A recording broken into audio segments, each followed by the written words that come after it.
할렐루야. 여호와의 종들아 찬양하라. 여호와의 이름을 찬양하라. 이제부터 영원까지 여호와의 이름을 찬송할지로다.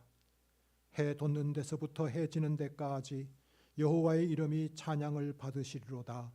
아멘. 우리의 기쁨이요 소망 되시는 하나님 아버지, 2026년 새해를 맞이하여 새롭게 뜻을 세우고 헌신을 다짐하며 예배하오니 기쁘게 받아 주시옵소서. 우리는 주님께서 이끌지 않으시면 한 걸음도 앞으로 나아갈 수가 없고, 주님께서 도와주시지 않으시면 지극히 작은 짐도 홀로 질 수 없는 연약한 존재입니다. 간구하오니 올해에도 광야같이 거칠고 험한 길을 걸어갈 때 임마누엘로 함께하여 주시옵소서. 우리의 발걸음이 실족하지 않도록 강하신 팔과 능력의 손으로 붙잡아 주시옵소서. 예배의 주관자가 되시는 예수 그리스도의 이름으로 기원하옵나이다. 아멘.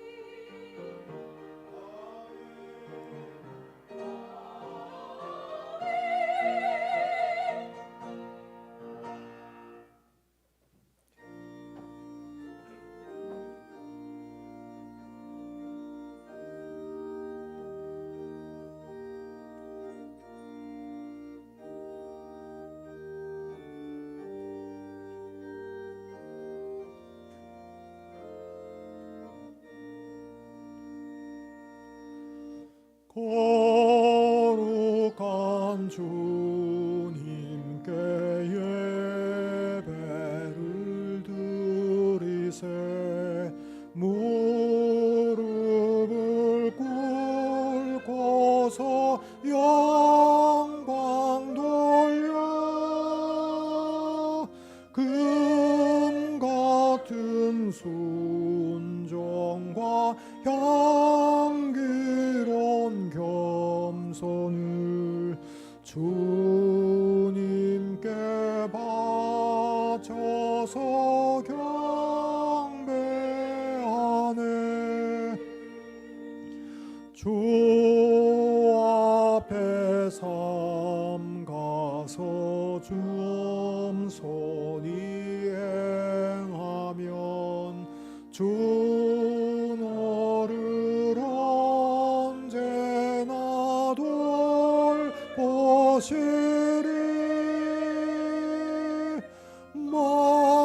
말씀의 위로와 기도의 응답을 내 갈 길 바르게 인도하리. 주 앞에 떨 때에 두려워 말아라. 가난한 우리를 도우시니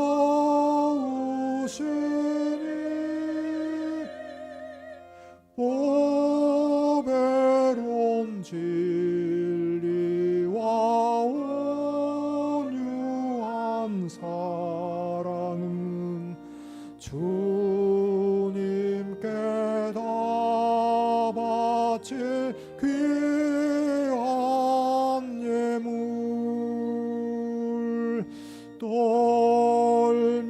떨면서 바치는 이 작은 예물도 주님은 귀하게 받으시리.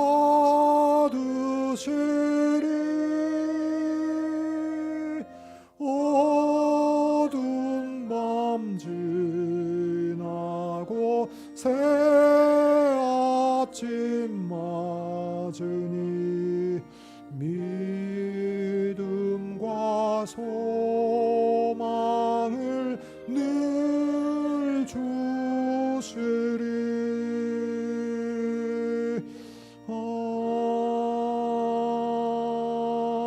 아멘.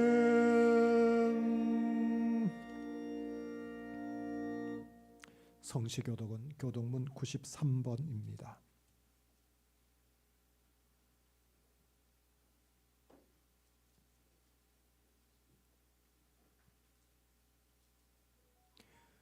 주께서 옛적에 땅에 기초를 놓으셨사오며 하늘도 주의 손으로 지으신 바니이다.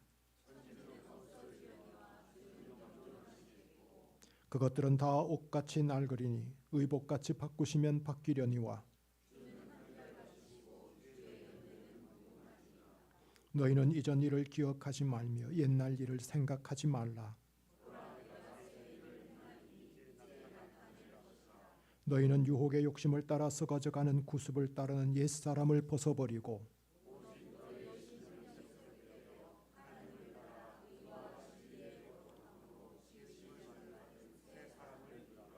그런즉 누구든지 그리스도 안에 있으면 새로운 피조물이라. 새 계명을 너희에게 주노니 서로 사랑하라. 아멘. 이 시간 지난 시간 우리 자신을 돌아보기를 원합니다. 입으로는 사랑을 외치면서도 내게 잘못하고 실수하는 사람에게 오래 참지 못했습니다. 이웃을 대할 때 온유하지 못했습니다. 내게 주어진 보잘것없는 것들을 자랑하면서 교만했습니다. 다른 사람들에게 무례했습니다. 나만의 유익을 구하고 쉽게 성내고 악한 생각에 사로잡혔습니다. 진리와 함께 기뻐하지 않고 오히려 불의한 것을 기뻐했습니다. 이 시간 우리의 죄와 우리의 허물을 회개하는 참회의 기도를 다 함께 침묵 가운데 드리시겠습니다.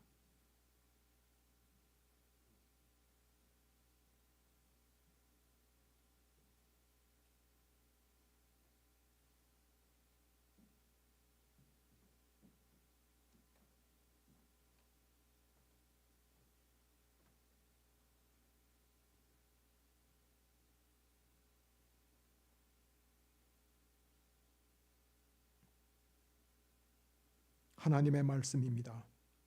허물의 사함을 받고 자신의 죄가 가려진 자는 복이 있도다. 마음에 간사함이 없고 하나님께 정죄를 당하지 아니하는 자는 복이 있도다. 아멘. 나는 전능하신 아버지 하나님 천지의 창조주를 믿습니다.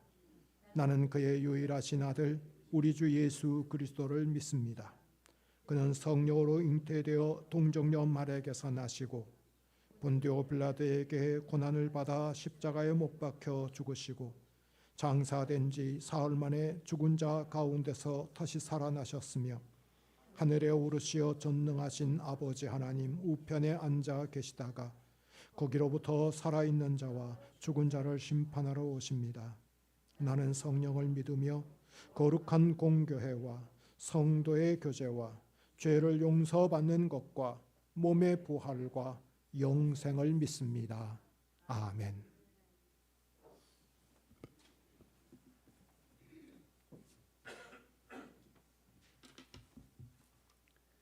다 같이 기도드리겠습니다.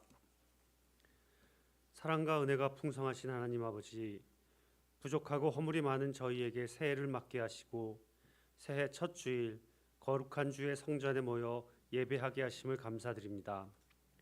이 예배를 통하여 우리 모두 하나님의 뜻을 따라 선한 결단으로 나아가게 하옵소서. 지난 한 해를 돌아보며 우리의 모든 허물과 연약함을 이 시간 주님 앞에 내려놓습니다. 돌이켜보면 지난 한 해도 하늘 뜻을 바라보지 못하고 세상에서 필요한 나의 것만을 쫓으며 살았습니다. 내 생각만이 옳다며 타인의 말에 귀 기울이지 않았습니다. 원수도 사랑하라 하셨는데 바로 옆에 이웃조차도 사랑하지 못했습니다. 불의한 길에서 돌이켜 여호와께로 돌아오라 하신 말씀처럼 새해에는 우리의 완악함과 이기심을 버리고 하나님의 뜻을 바라보며 더 많이 용서하고 더 많이 사랑하는 한 해가 되기를 소원합니다. 너희 몸을 산 제사로 드리라고 명령하신 주님, 새해에는 서강교회를 예배하는 교회로 세워 주옵소서.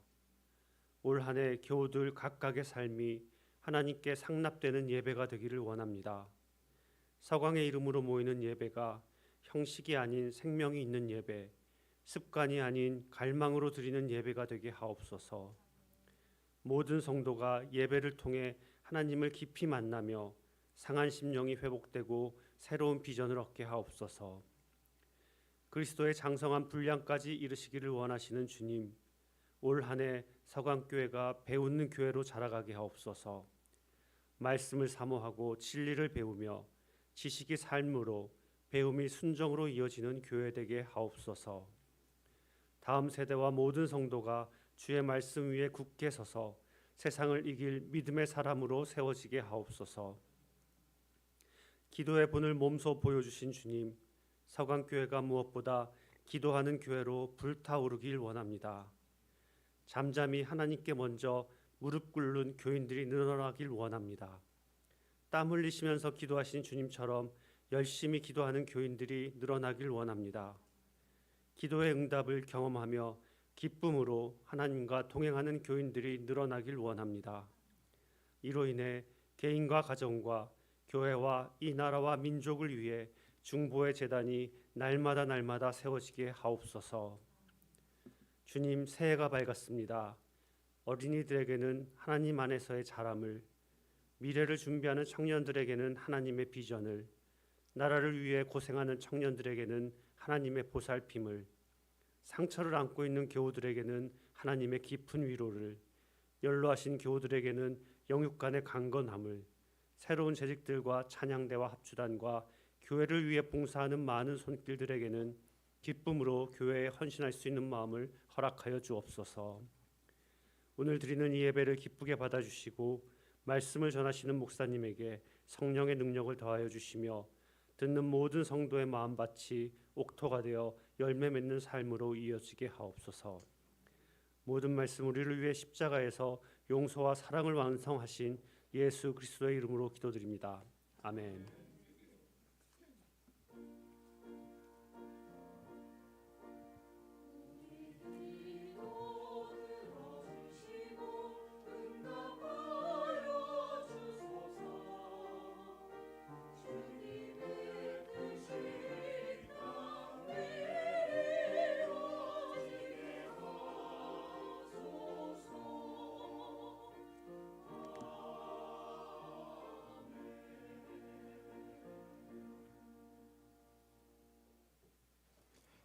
오늘 우리에게 주시는 하나님의 말씀은 두 구절의 말씀입니다.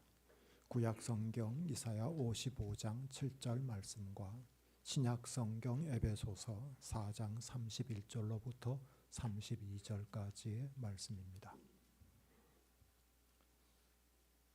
먼저 이사야 55장 7절 말씀을 제가 봉독하겠습니다. 악인은 그의 길을, 불의한 자는 그의 생각을 버리고 여호와께로 돌아오라. 그리하면 그가 긍휼히 여기시리라. 우리 하나님께로 돌아오라. 그가 너그럽게 용서하시리라. 아멘. 에베소서 4장 31절 32절 말씀입니다. 너희는 모든 악독과 노함과 분냄과 떠드는 것과 비방하는 것을 모든 악의와 함께 버리고 서로 친절하게 하며 불쌍히 여기며 서로 용서하기를 하나님이 그리스도 안에서 너희를 용서하심과 같이 하라. 아멘.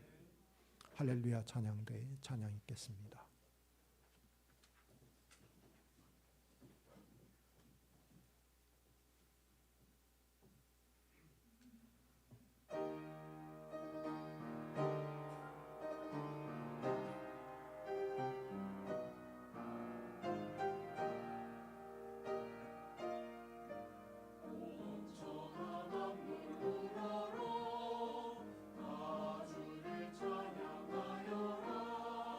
찬양하여라.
지난 몇 년 동안 우리 교회는 총회의 주제를 우리 교회의 표어로 삼아 왔습니다.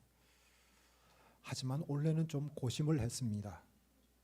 총회의 주제가 용서, 사랑의 시작입니다 라고 하는 주제인데 교회의 표어로는 어울리지 않아 보였고요. 또한 이 표어가, 이 주제가 한편으로는 공익광고 캠페인 같은 주제라고 하는 생각이 들어서 고민을 했습니다. 그런데도 불구하고 이 총회의 주제를 우리 교회의 표어로 삼은 이유는 그 취지 때문입니다. 갈수록 대립과 갈등이 심해지고 있는 우리 사회에 정말 필요한 것이 용서라는 것. 또한 그리스도인들이 더 이상 말로만 사랑을 외치지 않고 용서를 함으로써 사랑을 실천해 보여야 한다는 것. 총회의 주제의 취지가 거기에 있다고 하는 생각이 들어서 그렇다면 우리의 교회도 이 표어로, 이 주제를 표어로 삼는 것이 마땅하다라는 생각으로 올해의 표어로 삼았습니다. 성경은 용서에 대해서 우리에게 무엇을 말할까? 사실 용서는 어렵습니다. 물론 용서를 받는 것과 용서를 하는 것은 구분할 필요가 있습니다. 우린 다 용서받은 경험들이 많습니다. 그리고 그것을 생각하면 고마운 마음이 듭니다. 우리가 용서를 받는 것은 마치 선물같이 여겨집니다. 하지만 용서하는 것은 그렇지 않습니다. 용서하는 것은 힘들 뿐만 아니라 복잡합니다. 내게 잘못한 사람을 왜 용서해야 하는지, 사과는 고사하고 잘못해 놓고도 미안하다 말 한마디 없는 자도 용서해야 하는지, 그리고 그 사과에 진심이 섞여지지 않았다고 여겨질 때 그때도 용서해야 하는지, 용서에 대해서는 우리에게 참 많이 생각을 하게 만듭니다. 게다가 이 용서하는 문제는 우리의 현실과 동떨어진 문제가 아니라 우리의 일상에서, 우리의 가정에서, 우리의 일터에서, 우리의 이웃과의 관계에서 이 용서의 문제는 항상 불거지고 있는 문제라고 할 수 있습니다. 우리는 이 용서에 대해 성경이 우리에게 무엇을 말씀하고 있는지를 듣고자 합니다. 성경의 요청은 분명합니다. 용서해라. 용서해라 라고 분명하게 말씀합니다. 용서는 예수님께서 우리에게 가르쳐 주신 가장 중요한 교훈입니다. 사실 예수님의 가르침과 예수님의 생애는 이 용서로 점철되어 있다고 해도 과언이 아닙니다. 이를테면 예수님께서 우리가 어떻게 기도해야 됩니까? 기도를 가르쳐 달라고 할 때 주기도를 가르쳐 주셨습니다. 그런데 그 주기도 안에는 우리가 우리에게 죄 지은 자를 사하여 준 것 같이 우리 죄를 사해 달라고 하는 기도를 하게 하셨습니다. 하나님께 용서를 구하기 전에 너희가 먼저 너희에게 죄 지은 자를 용서해 주라고 하는 주님의 가르침이 거기에 담겨 있습니다. 예수님은 많은 비유를 통해서 용서에 대해 가르쳐 주셨고요. 때로는 직접적인 교훈을 통해서 우리에게 용서를 가르쳐 주기도 하셨습니다. 잘못한 사람이 용서를 구하면 용서해 주라고 주님 말씀하셨습니다. 하루에도 7번이나 죄를 범한 사람이 그때마다 회개하면 그때마다 용서해 주라고 하신 분도 예수님이십니다. 베드로가 예수님께 그러면 7번만 용서하면 되겠습니까? 라고 물었을 때 예수님께서는 마태복음 18장 22절에서 예수께서 이르시되 베드로 내게 이르노니 7번뿐만 아니라 7번을 70번까지라도 할지니라 라고 말씀하셨습니다. 용서를 하되 7번씩 70번까지 하라고 하셨습니다. 이 말씀이 490번까지만 세고 491번이 넘어가면 그때부터는 용서하지 않아도 된다고 하는 말씀은 물론 아닐 겁니다. 말하자면 7번씩 70번을 용서해 주라고 하는 말씀은 끝까지 용서해 주라고, 용서하는데 끝은 없다고 하는 말씀일 것입니다. 예수님은 가르침만 아니라 예수님의 삶으로도 용서를 본을 보이셨습니다. 병자들을 고치실 때 육체만 고쳐주신 게 아니라 네 병이 네 죄가 사하여졌도다 죄를 용서해 주셨습니다.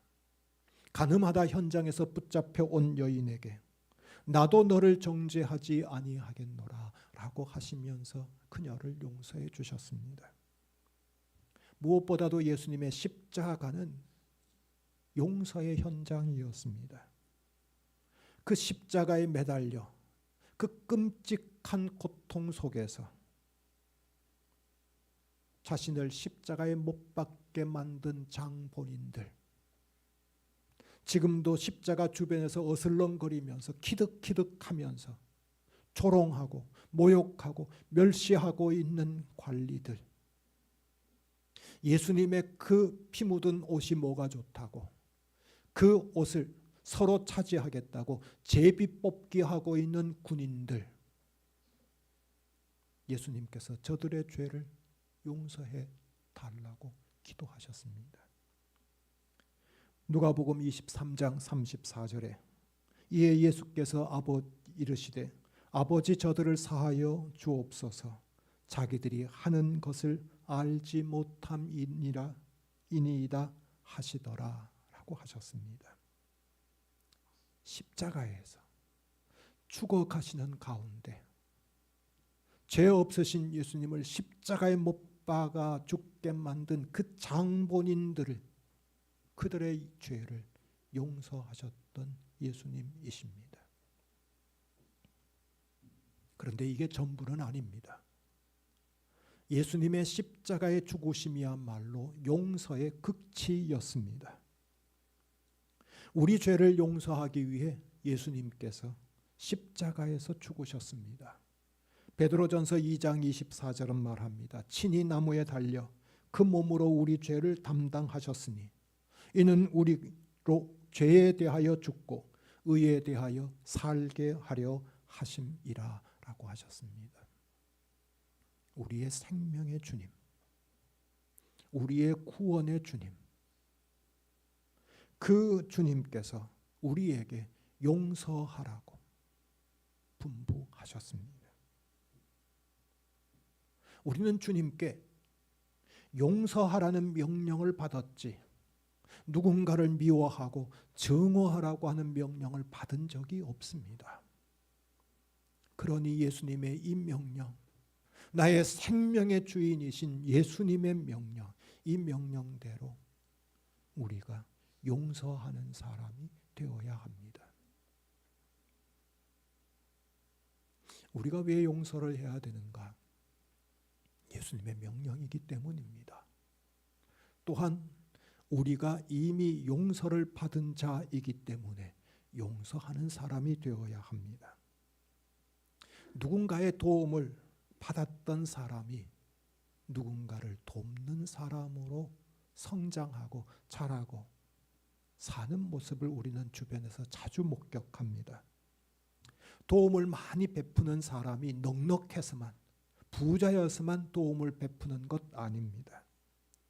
그들 대부분은 자신들이 누군가로부터 도움을 받았다고 하는 경험들을 이야기합니다.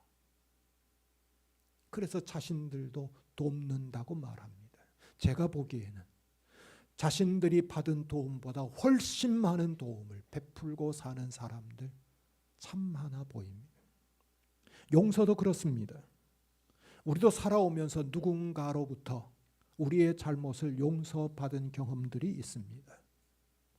만약 우리의 부모가 우리를 용서하지 않았더라면 우리의 삶은 지금과 같지는 않았을 겁니다. 부모들이 우리의 잘못에 대해 용서해주고 너그럽게 사하여 주었기에 오늘 우리가 이렇게 살아가는지도 모릅니다. 배우자에게 혹은 친구에게 우리가 용서를 받은 경험들이 있습니다. 그 경험들이 우리로 하여금 다른 누군가를 이제는 우리가 용서할 수 있도록 도와줍니다. 설령 나는 착하게 살아서 누군가에게 잘못을 범한 적도 없고 누군가로부터 용서받을 일도 하지 않았다라고 말하는 사람이 있을 수 있습니다. 정말 그런가 따져볼 수는 없고 그렇게 말하는 사람 있을 수 있습니다. 혹은 살면서 용서라고 하는 것을 받아본 적이 없는 사람들도 있을 수 있습니다. 그런데 여러분, 나는 용서받을 잘못을 한 적이 없다는 사람, 나는 태어나서 한 번도 용서를 받아본 적이 없다고 하는 사람도 실은 우리는 모두 하나님의 용서를 받은 사람들입니다. 에베소서 4장 31절과 32절 오늘 본문으로 읽은 말씀은 이렇게 말씀합니다. 너희는 모든 악독과 노함과 분냄과 떠드는 것과 비방하는 것을 모든 악의와 함께 버리고 서로 친절하게 하며 불쌍히 여기며 서로 용서하기를 하나님이 그리스도 안에서 너희를 용서하심 같이 하라라고 말씀하셨습니다.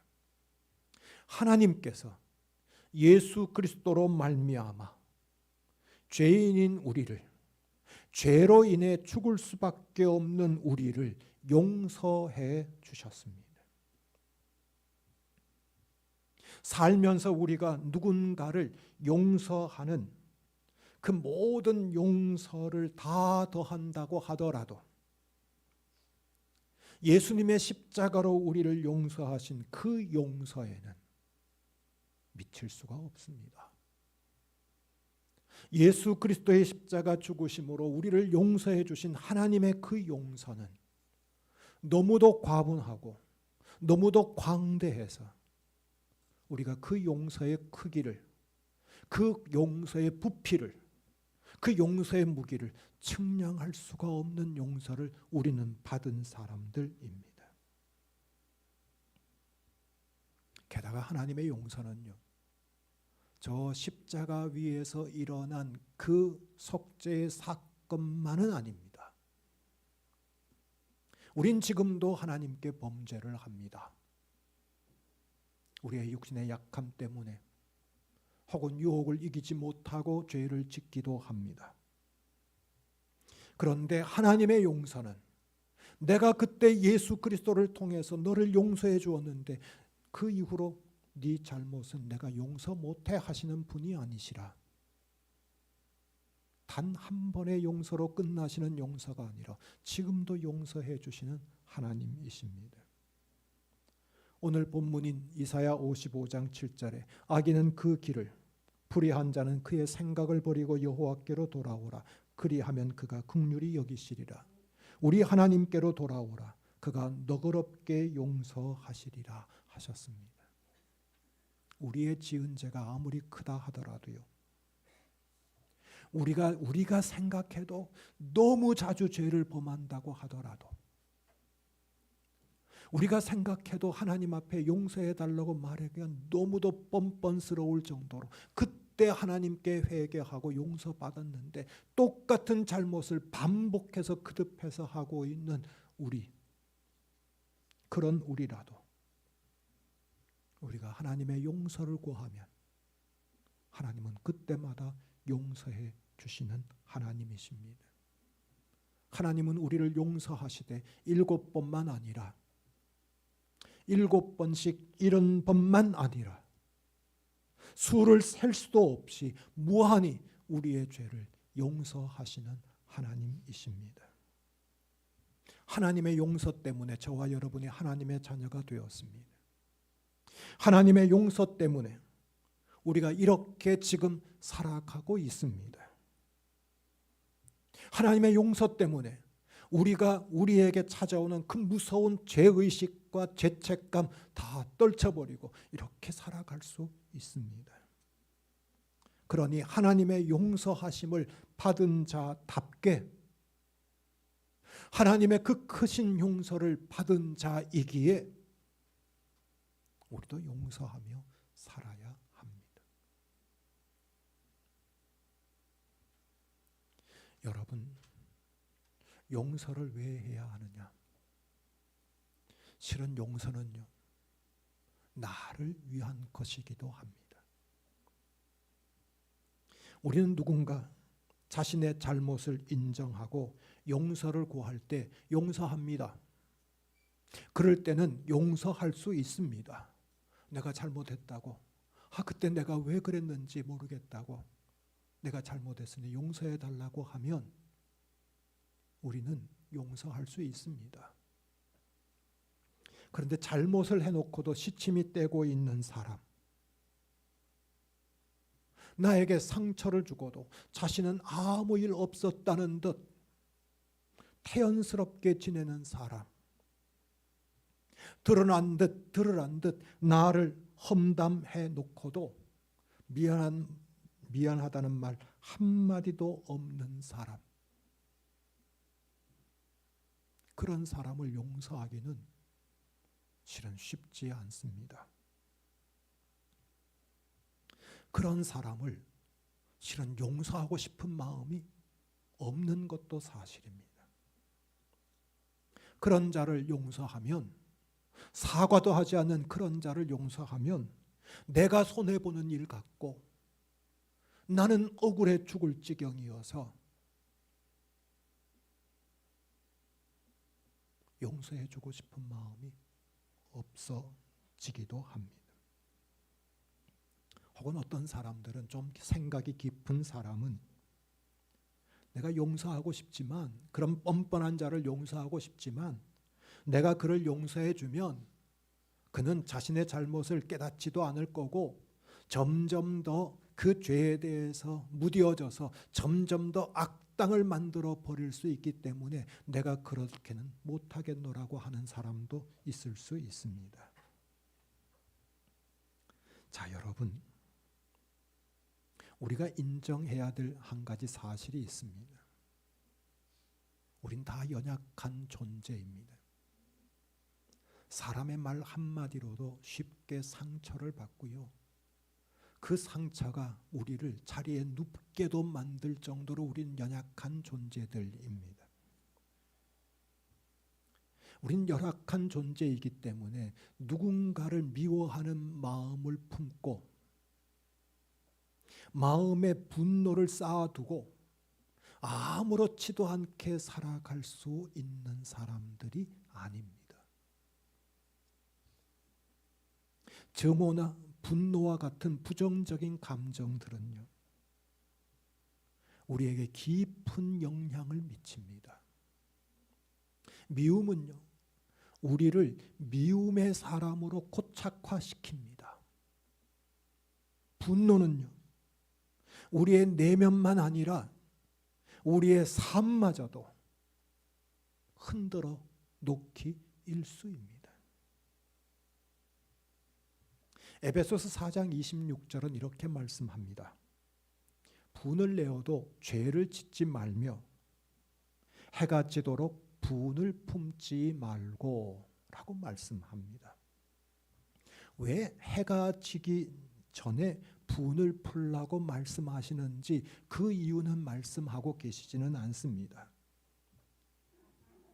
왜 분노가 해가 지고 난 다음 이어져야 하는지, 하지 말아야 하는지 분명하게 말씀하고 있지는 않습니다. 다만 짐작할 수 있습니다.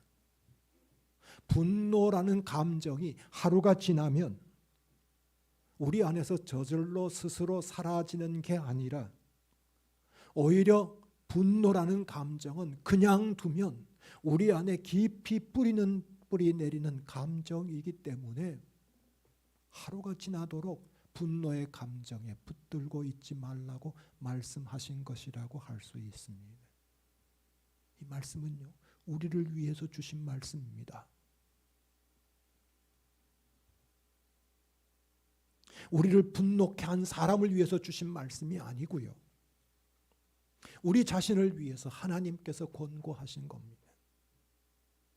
네 안에 분노의 감정을 품고 지내지 말라고. 그 분노의 감정 때문에 네가 분노의 사람이 되어서는 안 되지 않겠느냐고 우리에게 주신 권고라고 할 수 있습니다.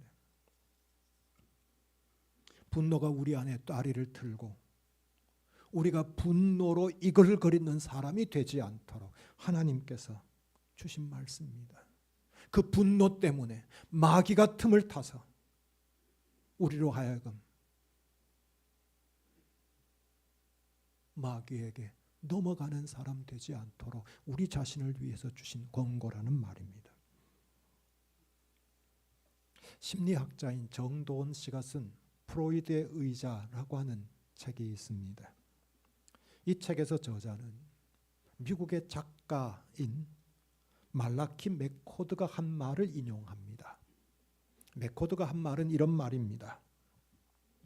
분노하며 원한을 품는 것은 내가 독을 마시고 상대가 죽기를 바라는 것과 같다 라고 한 말을 그는 인용합니다.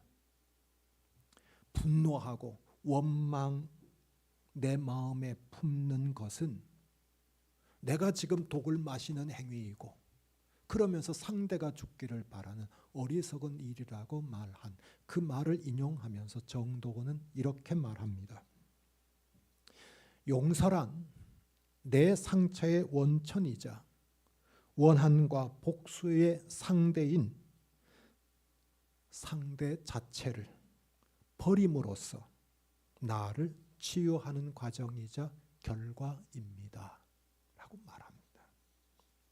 용서라고 하는 것이 내게 상처를 준 사람, 그 사람 생각하면 내가 복수해야지 라는 마음이 들게 하는 그 상대 자체를 내 안에서 지워버림으로써 나를 치유하는 과정이자 결과가 용서라고 말합니다. 우리에게 많은 통찰을 줍니다. 사과도 하지 않는 사람 내가 어떻게 용서할 수 있을까?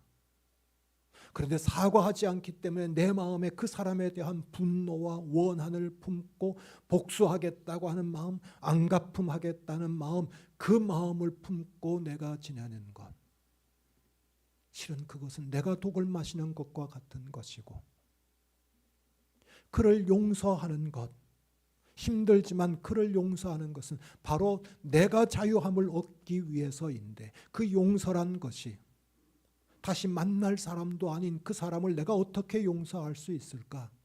그가 한 일, 그가 내게 한 짓, 그리고 그 사람에 대해서 내 안의 기억을 지워버리는 것.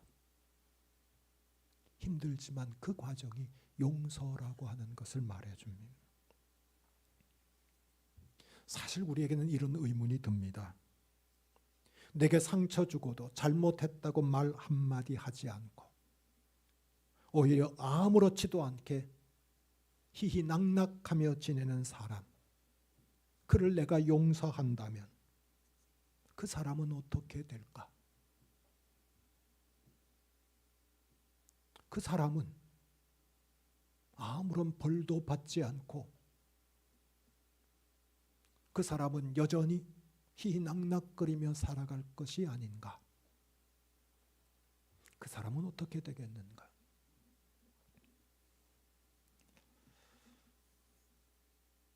명언 제조기라고 불리는 작가, 극작가 오스카 와일드가 있습니다. 이 사람이 한 말 가운데 이런 말이 있습니다. 적을 자꾸만 용서해라. 그것만큼 적을 짜증나게 하는 것이 없다 라고 말한 적이 있습니다. 좀 우스개 같은 이야기이지만 우리가 용서하는 것은 그 사람 짜증나게 하기 위해서 용서하는 것은 아닐 터입니다. 다만 성경 로마서 12장 19절은 이렇게 말씀합니다. 내 사랑하는 자들아, 너희가 친히 원수를 갚지 말고 하나님의 진노하심에 맡기라. 기록되었으되 원수 갚는 것이 내게 있으니 내가 갚으리라고 주께서 말씀하시니라. 우리에게는 하나님이 계십니다. 우리의 삶을 지켜보시는 하나님이 계십니다. 내 마음, 내 깊은 속까지도 다 감찰하시는 하나님이 계십니다. 우리는 하나님의 자녀입니다. 하나님께서 나를 얼마나 사랑하시는지, 독생자 예수 그리스도를 십자가에 죽게 하시면서까지 구원해 내시고 자녀 삼아 주신 나입니다. 내게 잘못한 사람, 그 사람 하나님도 아십니다. 내게 잘못한 짓 하나님이 속속들이 아십니다. 그 하나님께서 그 사람 하나님께서 해결하실 겁니다. 하나님께서 그 사람에게 벌을 내리실지 혹은 하나님의 또 다른 형벌이라고 할 수 있는 내버려 두실지 그건 하나님이 하실 일입니다. 우리가 상관할 일이 아니라는 겁니다. 그 일은 하나님께 맡기고 우리는 다만 용서하라고 하나님은 우리에게 말씀하고 계십니다. 저는 용서를 이야기할 때 아직도 생각나는 소설이 있습니다. 제가 읽었던 소설 가운데 용서에 관해서 가장 아름답고 가장 감동적으로 기술되어진 소설을 들라면 미우라 아야코가 쓴 양치는 언덕을 꼽을 수 있을 것 같습니다. 목사의 딸인 나오미는 바람둥이 로이치에게 빠져 부모의 반대를 무릅쓰고 도망가서 살게 됩니다. 그런데 남편이 너무 방탕합니다. 그녀의 결혼 생활은 전혀 행복하지 못했습니다. 견디다 못한 나오미는 친정집으로 돌아옵니다. 세월이 흘러 폐병에 걸린 로이치가 나오미를 찾아옵니다. 그녀는 받아들이고 싶지 않았습니다. 그런데 사랑이란 용서하는 것이란다. 부모님의 그 간곡한 설득 때문에 마지못해 로이치를 집에 들입니다. 로이치는 자기 처가 식구들의 이 믿음에 감동을 합니다. 그리고 예수님을 믿기로 결단을 합니다. 그는 이제 요양 생활을 하면서 그림을 그리기 시작합니다. 하지만 아무에게도 그 그림을 보여주지 않습니다. 나오미에게도 보여주지 않으려고 그림을 그리고 난 다음 하얀 천으로 그 그림을 덮어 놓습니다.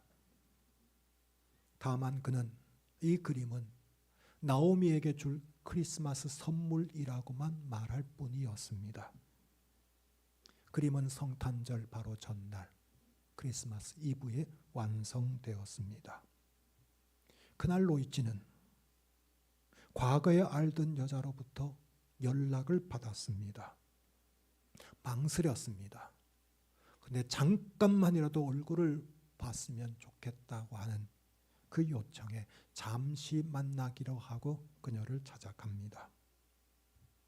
여자가 술을 권합니다. 로이치는 그 술을 거절합니다. 그러자 이 여자는 술에 몰래 수면제를 타고는 이 한 잔만 마시면 보내주겠다고 말합니다. 그 여자의 그 권유에 로이치가 그 한 잔을 마십니다. 잠이 오기 시작합니다. 그런데 이 집에서 잠들면 안 되겠다 생각했던 로이치가 집을 나서 길을 가기 시작합니다. 그런데 잠을 이기지 못하고 길에 털썩 주저앉아 잠이 듭니다. 그리고는 얼어 죽습니다. 남편의 장례를 마치고 집에 돌아온 나오미는 남편의 그림, 덮어놓은 하얀 천을 걷어냅니다. 거기에는 십자가에 달려 피 흘리는 예수님이 그려져 있었습니다. 그런데 예수님의 발 아래 한 사내가 무릎을 꿇은 채 예수님의 발을 붙잡고 있습니다. 그의 손은 예수님이 흘리신 보혈로 이미 적셔져 있었습니다. 그 사내는 로이치 자신이었습니다. 소설은 우리에게 말하고 있습니다. 용서가 힘들고 속상하고 손해를 감내해야 하는 일이지만 사랑이란 용서하는 것이고 그 용서가 한 사람을 변화시켰고 한 사람을 살리게 되었고 한 사람이 예수님의 발 아래 무릎 꿇어 예수님의 용서를 받게 되었다고 하는 사실을 소설은 말해줍니다. 말하자면요, 우리의 용서가 힘들거나 어렵거나 손해같이 여겨져서 망설이게 되는 이 용서가 무의미한 것이 절대로 아니라는 것을 말해줍니다.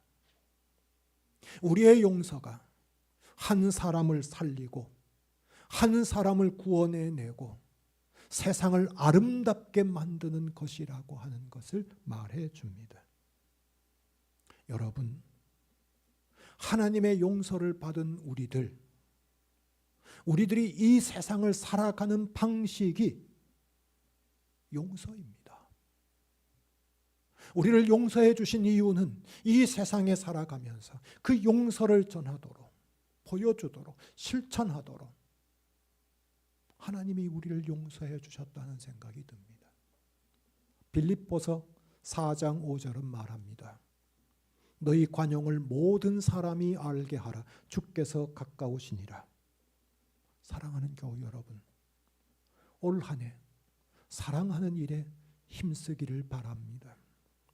사랑하기 때문에 용서하는 일에 힘쓰시기 바랍니다. 우리에게는 다 그 사람이 있지 않습니까? 그 사람만 생각하면 저 안에 숨겨져 있던 미움이 일어나게 만드는 그 사람, 우리에게는 있을 수 있습니다. 그 사람들을 용서하는 한 해가 되기를 바랍니다. 우리의 가정에서, 우리의 교회에서, 우리의 일터에서, 우리가 사는 세상에서 사람들이 우리의 용서하는 모습을 보고 우리의 관용을 보게 했으면 좋겠습니다. 그래서 사람들이 우리의 관용을 보고 예수 그리스도의 용서를 붙잡는 계기가 되게 했으면 참 좋겠다라는 생각이 듭니다. 올해 우리의 교회표 용서 사랑의 시작입니다. 이 표를 한 해 동안 우리의 마음에 담고 우리의 삶에 용서를 실천한 이 한 해를 살아가시는 저와 여러분 되시기를 주님의 이름으로 축원합니다. 기도하겠습니다. 하나님, 예수님께서 우리에게 베풀어 주신 그 용서를 우리는 받았습니다. 우리가 하는 용서, 우리가 해야 할 용서, 이미 그 어떤 것보다, 아니 그 모든 것들을 합해도 비교할 수 없는 용서를 우리는 받은 사람입니다. 우리를 용서하신 예수님께서 용서하라 하셨기에 하나님, 올 한 해 우리가 용서하는 일에 힘쓰는 저희가 되게 하여 주시되 우리의 이웃사랑이 말로만 하는 사랑이 아니라 용서함으로 사랑을 실천하는 주님의 자녀들 다 되게 하여 주시옵소서. 예수님 이름 받들어 기도드리옵나이다. 아멘.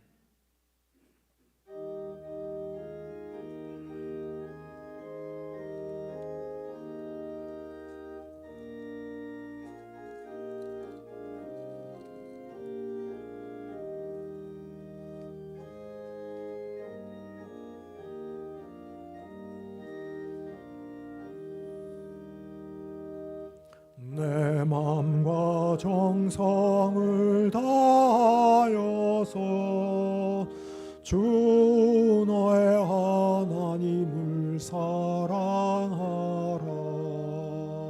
내 몸을 아끼고 사랑하는 형제와 이웃을 사랑하라. 주께서 우리에게 명하시니 그 명령 따라서 살아가리. 널 미워 해치는 원수라도 언제나 너그럽게 사랑하라. 널 비박하는 자 위에서도 신실한 마음으로 복을 빌라. 주께서 우리에게 명하시니 그 명령 따라서 살아가리. 나 항상 주님을 멀리하고 형제를 사랑하지 못하였다. 이러한 죄인을 사랑하사 주께서 몸 버려 죽으셨다. 속죄의 큰 사랑 받으니 몸 내 생명 다 바쳐 충성하리.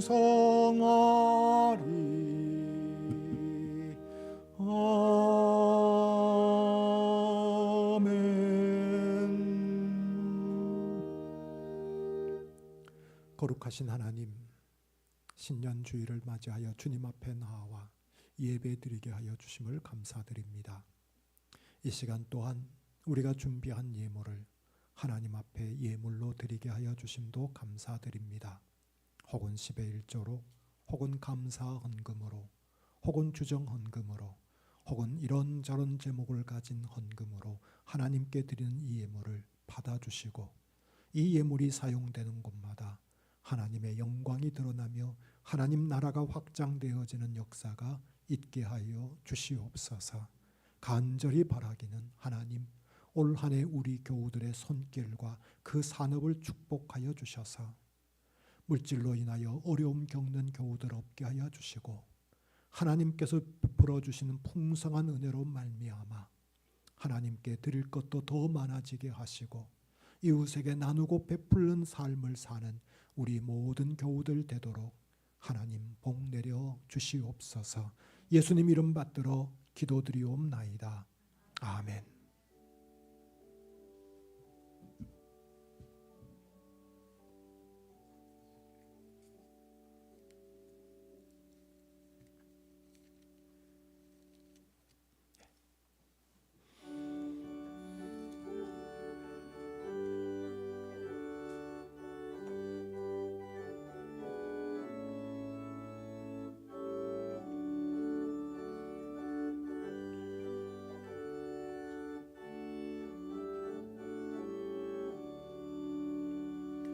내 주 하나님 넓고 큰 은혜는 저 큰 바다보다 깊다.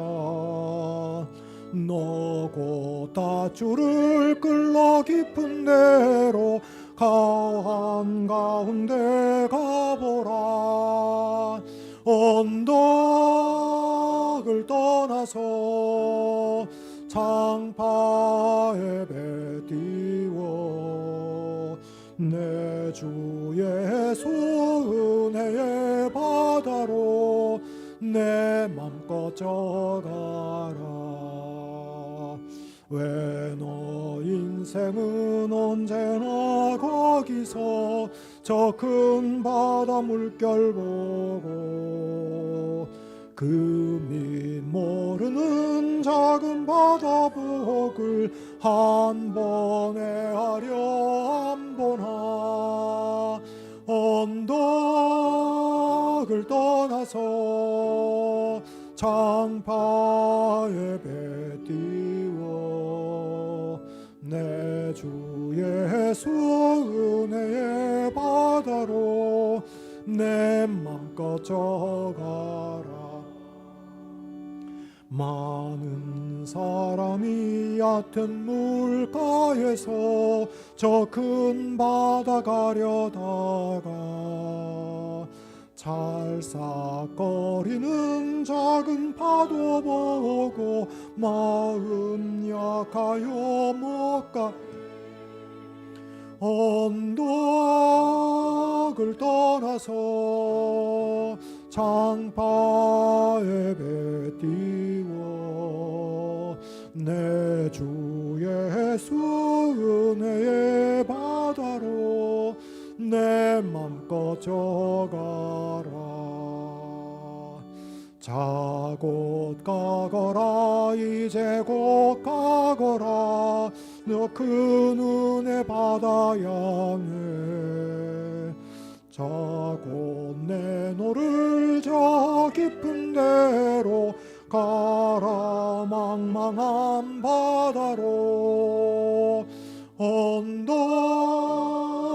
떠나서 장파에 배 띄워 내 주 예수 은혜의 바다로 내 맘껏 져가라.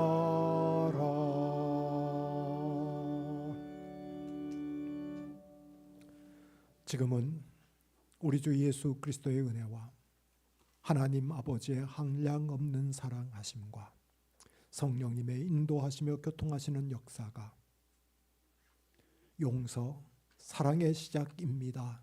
이 표호를 우리의 가슴 속에 새기고 이 표호대로 올 한 해 용서를 실천하는 삶을 살기를 결단하는 머리 숙인 모든 성도들 머리 위에와 우리의 가정 위에와 우리의 일터 위에와 우리의 교회와 조국의 교회들 위에 지금으로부터 영원토록 함께 하옵시기를 간절히 축원하옵나이다.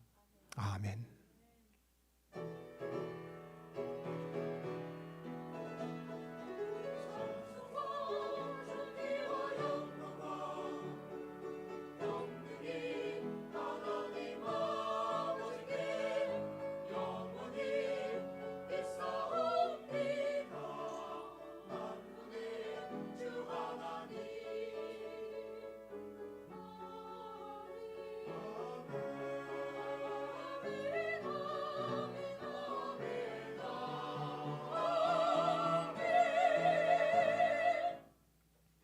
자리에 앉으시길 바랍니다. 교회 소식 몇 가지 알려드리겠습니다.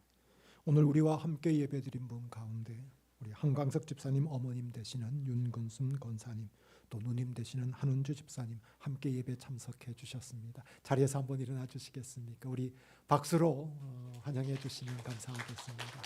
네, 감사합니다. 오늘 주보 안에 2026년 서강교회 조직일람표를 함께 넣어드렸습니다. 조직일람표를 한번 봐주시기를 바랍니다. 다른 변동사항은 크게 없지만 재직회 각 부서의 부장들, 재정부 부장의 전성우 장로님, 예배부 부장의 위동욱 장로님, 교육부 부장의 진희동 장로님, 전도부 부장의 고준 집사님, 봉사부 부장의 문하영 권사님, 친교부 부장의 한광석 집사님, 관리부 부장의 김재현 집사님, 음악부 부장의 공희 장로님 새로 올해부터 봉사해 주시게 되었습니다. 또 그리고 할렐루야 찬양대 일부 예배 반주를 고대한 청년이 오늘부터 반주를 시작하게 되었습니다. 오늘 이 자리에 없지만 고대한 청년이 일부 예배를 반주하게 되었던 것도 말씀드립니다. 이상으로 교회 조직 일람표를 참고해 주시면 감사하겠고 이어서 몇 가지 안내 말씀도 드리겠습니다. 오늘 설교 제목처럼 올해 우리의 교회의 표어가 용서, 사랑의 시작입니다.